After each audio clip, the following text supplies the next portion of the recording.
नमस्कार मंडळी, मी राहुल कोळेकर।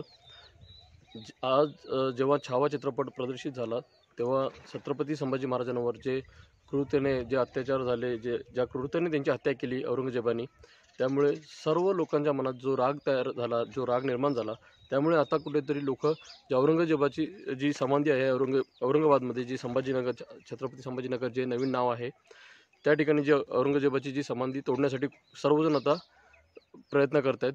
पण आपण आज जर बघितलं की आज एवढा लोकांच्या मनामध्ये राग आहे की महाराजांना आपल्या एवढ्या यांनी क्रूरतेने हत्या केली होती। पण एक गोष्ट आपण विचारात घेऊया, जर औरंगजेबाने जर छत्रपती संभाजींना पकडलं नसतं किंवा छत्रपती संभाजींना मारलं नसतं, तर आपल्याला वाटतंय का की आपल्या लोकांनी छत्रपती संभाजी महाराजांना जगू दिलं असतं?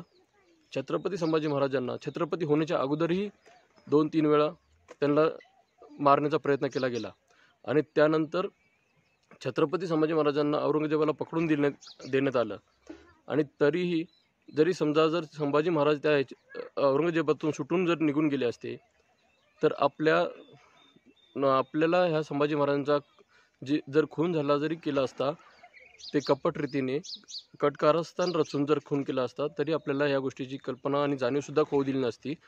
आज लोकांच्या मनातून आपल्या राजांचं जे अस्तित्व आहे ते सुद्धा काढून टाकलं असतं। कारण आजपर्यंत इतिहासामध्ये जर बघितलं, आज आपल्या पाठ्यक्रमामध्ये, आपल्या शाळेतल्या पुस्तकांमध्ये छत्रपती शिवाजी महाराज आपल्याला 4थीच्या पुस्तकात बघायला मिळतात। त्यानंतर आपल्याला छत्रपती महाराजांचा सुद्धा इतिहास आपल्याला दाखवला जात नाही किंवा छत्रपती संभाजी महाराजांचा पण आपल्याला इतिहास माहिती पडू दिला जात नाही।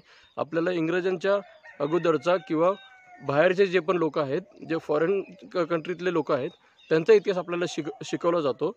पण आपल्याच राजांचा जो इतिहास आहे तो आपल्याला शिकवला जात नाही। तर विचार करा की आपले खरोखर शत्रू कोण आहेत? हे शत्रू हे आपल्याच राज्यात, आपल्याच देशात राहतात आणि ते आपल्यालाच आपल्याच राज्यांपासून लांब ठेवतात। आपल्याच राजांचा इतिहास आपल्याला कळू देत नाही। आज जेव्हा छत्रपती महाराजांचा जो चित्रपट निघाला, छावा चित्रपट, त्यावरती जेव्हा लोकांच्या प्रतिक्रिया, लोकांच्या नजरेमध्ये सर्व गोष्टी घडायला लागल्या, त्यावेळी आज कुठेतरी लोक, जे विरोधक लोक होते, जे शिर्क्यांच्या वरती जे हे काढलं होतं, उद्गार काढलं होतं पिक्चरमध्ये,